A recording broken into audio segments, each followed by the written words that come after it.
We have got a new Spider-Man show, and the trailer received a lot of negative backlash, and it outraged many fans. Oh no, the animation looks weird. Oh no, they made everything work. Oh no, this isn't MCU canon. But despite all of this negative backlash for the show, it's actually surprisingly good, and let's talk about it.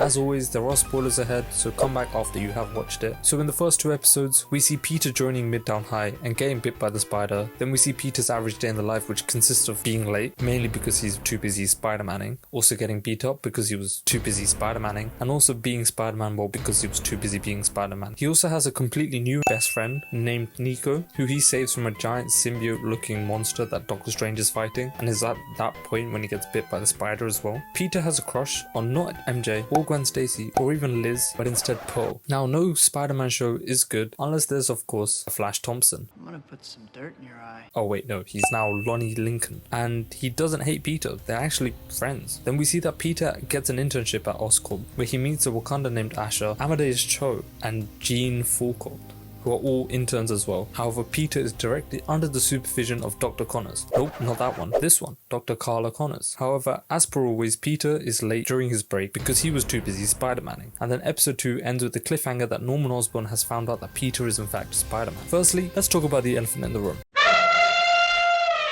There is an insane amount of new characters in this, and I will be completely honest with you, it does kind of feel refreshing. Now don't get me wrong, I do miss the old gang, but if Gwen Stacy is in the show, we know how things will end, or the fact that MJ will most likely have a new boyfriend every single episode, or Harry becoming the Green Goblin. So having these new characters, the journey can pretty much go anywhere, and this new intrigue is often missing whenever they reboot Spider-Man, because we know the story inside and out. However, the similarities between the characters are uncanny. Like Nico is obviously drawing a lot from Ned from the MCU, Pearl is obviously supposed to be more like MJ. However, this is just the tip of the iceberg when it comes to the characters in this show, because we obviously know that many more villains from Spidey's Rogue Gallery will be in this, and also Charlie Cox's Daredevil. Doctor Strange is also in this thing, and he looks like he did in the early era of Marvel Comics when he was first introduced, and it does look pretty good. Now speaking of which, the animation was people's main concern. At first, I too find it kinda weird just because we're so used to seeing Spider-Man in 2D, but this new animation style literally does look like a comic book come to life, which is essentially what this show is. And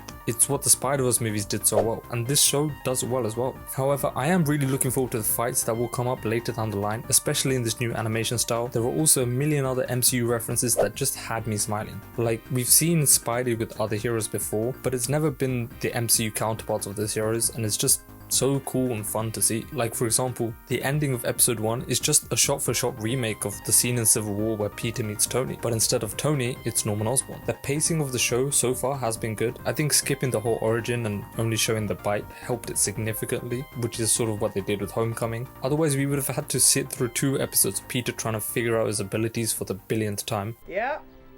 Big change. But besides that, the show is fun to watch. So episode 1 gets a 7 out of 10, and so does episode 2. As always, let me know what you guys thought of the show below, and subscribe whilst you're there. Deuces. Parker out.